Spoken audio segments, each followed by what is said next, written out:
ఎక్కడన్నా షాపింగ్ మాల్‌కి వెళ్ళినప్పుడు మనకసలు ఓల్డ్ బాయ్ తెలీదు. ఇంకా ఏం చేస్తున్నామో తెలీదు. పిల్లల్ని స్వేచ్ఛగా వదిలేసి ఇక షాపింగుల్లో పడిపోతాం. వాళ్ళ ఆఫర్‌లున్నాయి రండి, వీళ్ళ ఆఫర్‌లున్నాయి రండి, బ్రాంచ్ ఓపెన్ చేస్తున్నాను రండి, వెండి కాయినిస్తాను రండి, బంగారం కాయినిస్తాను రండి అని చెప్పంగానే ఇంకా అసలు ఒంటి మీద ఏం చీర కట్టుకున్నాం, ఏం చేస్తున్నాం, మన కూతుర్ని తీసుకెళ్ళాం, అది ఎక్కడుందో అనేది కూడా లేదు. కర్ణాటకలో కూడా ఒక ఆవిడ 4 ఏళ్ల పాపని తీసుకెళ్ళి షాపింగ్‌కెళ్ళింది. వెళ్ళిన తర్వాత పిల్లని దగ్గర పెట్టుకోవాలి కదా! వదిలేసింది తిరుగుతుంది కదా అని.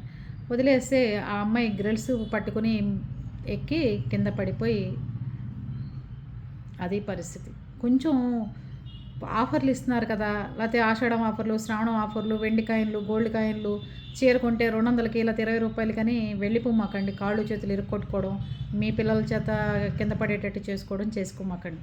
కొంచెం నేల మీద నిలబడి ఈ ఆఫర్‌లొద్దు ఏమొద్దు జనం తగ్గిన తర్వాత కొనుక్కోండి.